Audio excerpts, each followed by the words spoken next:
Hi there, welcome. We are Howling Comet Energy Systems here from NC State University, here to present our proposal on the UT Dallas use case. So first, I want to introduce our team members. So I'm Ben Patton, our team lead. Also presenting today is Autumn Sky Williams, our electric vehicle and charging lead, David Fort, one of our main PV designers, and Ram Stanek, who is our financial expert.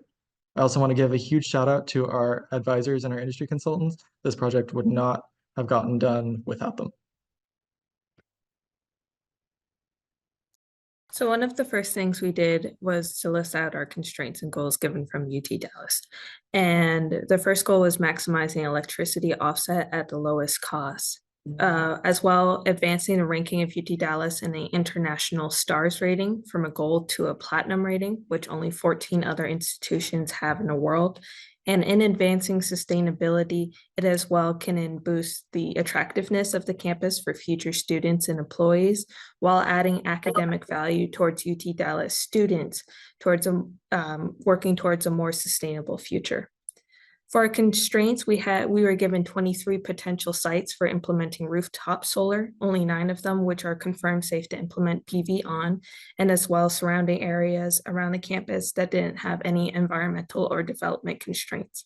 For our financial constraints, we were given a set consumption charge rate and a peak demand charge rate. And lastly, we had to consider Encore's interconnections permitting plans for our systems over 1 megawatt DC, and keeping in mind that we are not allowed to export energy back to the surrounding grid.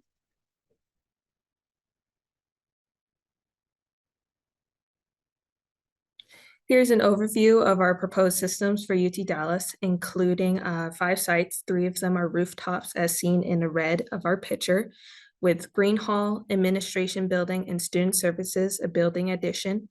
As well, seen in yellow for the image is our carport system for parking lots A and B. And in the blue is our ground mount system that we named Northeast Field. As well, electrifying UT Dallas fleet into F-150 lightning chargers, and as seen in the green on the image, a 7.5 megawatt 2-hour battery storage system. In total, our system sizing giving it 8.4 megawatt DC power. So for fleet electrification, this is a graph that was created from EVOpt, an analytical online resource in planning for the implementation of EV vehicles.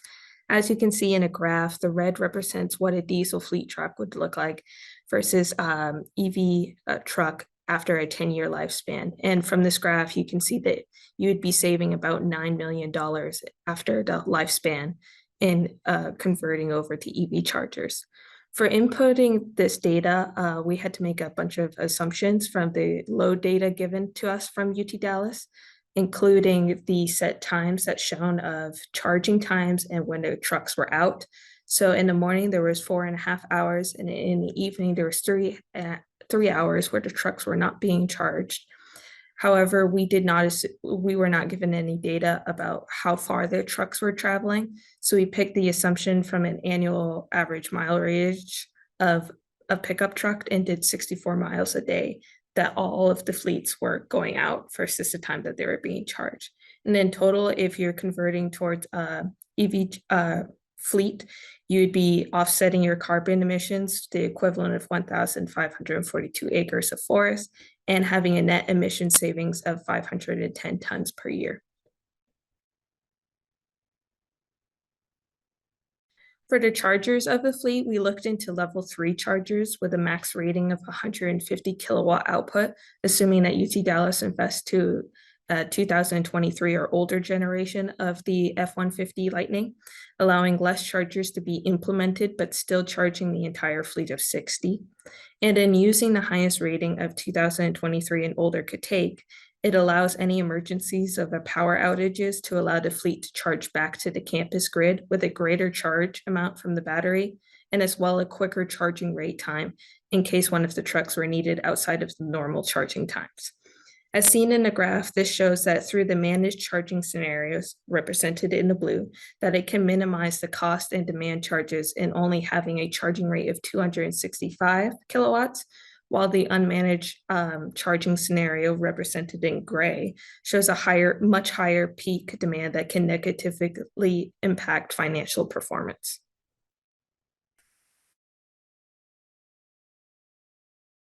So here are the 3 different types of solar installations we reviewed and how large each system ended up being.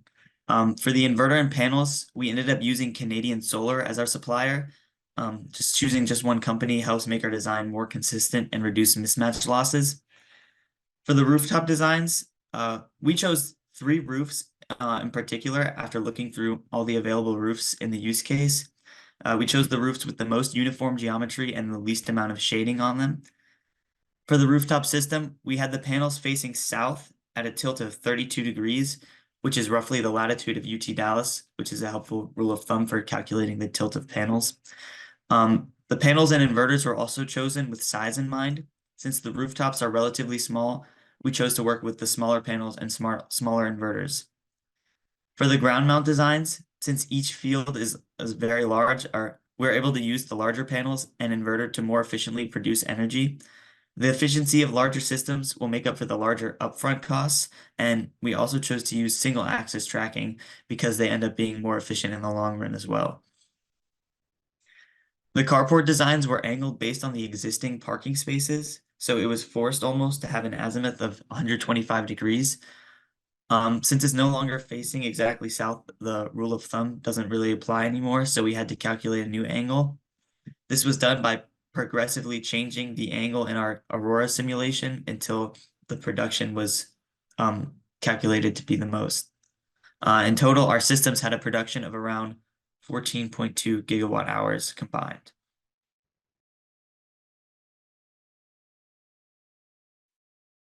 So another big aspect of the project was the development plan. So the first thing we looked into was land use. And with this, the campus master plan that was provided, we wanted to make sure that any of our sites that we chose to go with did not impede on any future development plans that UT Dallas has.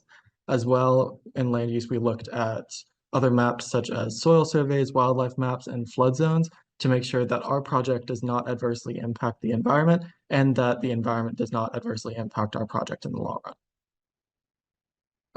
We also looked at local permitting and codes to make sure that we're following all safety standards, both locally and internationally. We also have plans to request both a flood zone and glare study specifically to ensure the safety of our systems and the surrounding community.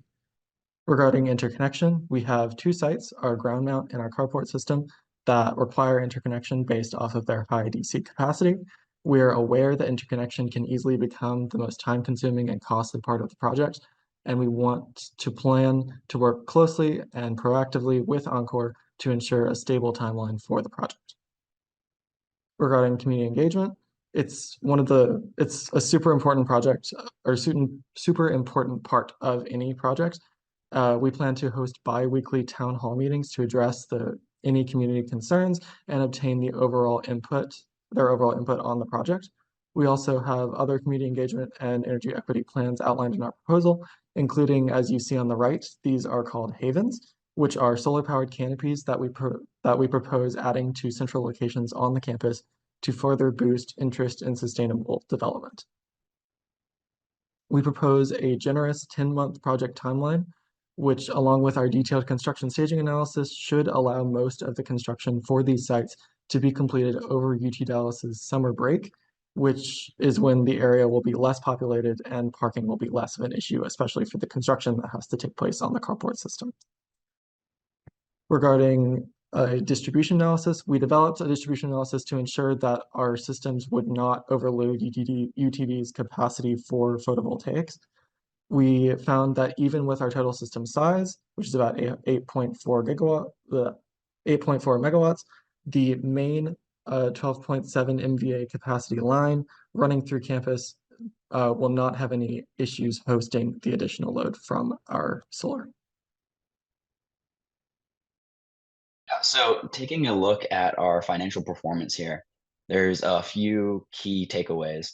So first, we produced a very competitive power purchase agreement. We were able to meet our target internal rate of return, and our customer savings for UT Dallas turned out to be negative. So some of the major details that went into calculating these numbers. First and foremost was the use of debt. So we found that large corporate project financing loan rates were lower than the weighted average capital cost for investor equity. This meant that by leveraging debt at about 40%, we were able to lower our PPA while maintaining a target and internal rate of return and boosting our customer savings. Another key aspect was maintaining our SRECs. While this meant there was less contribution towards our overall revenue, it was important for us to keep this in mind with UT Dallas's sustainability goals and strive to improve their star rating. So we maintained our SRECs.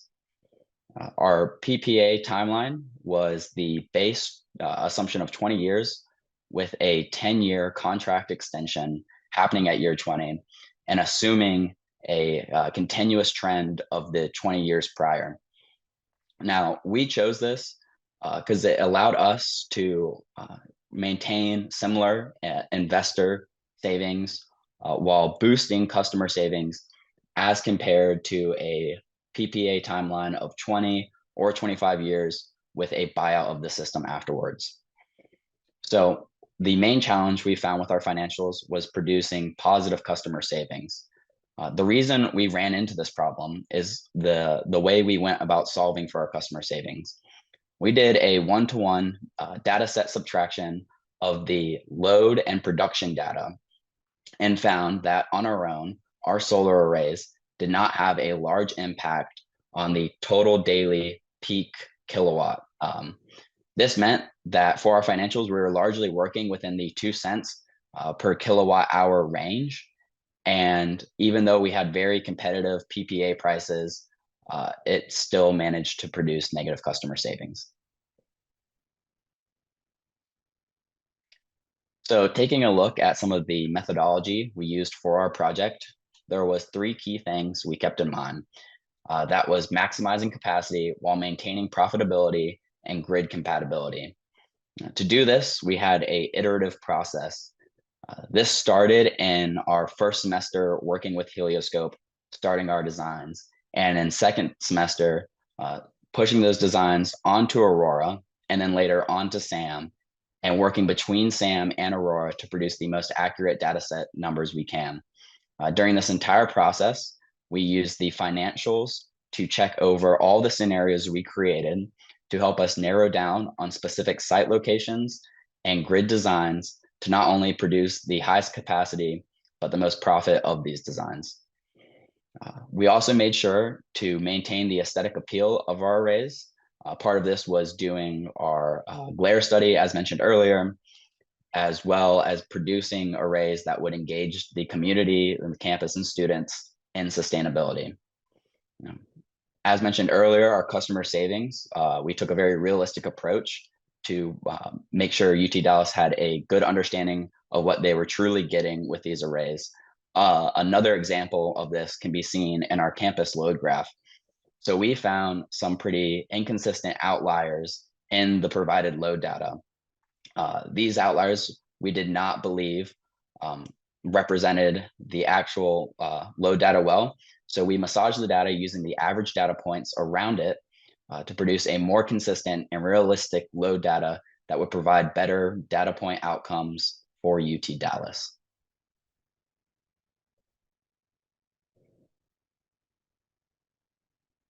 So in conclusion, our design has taken as many variables as possible into account in order to most accurately reflect on customer savings.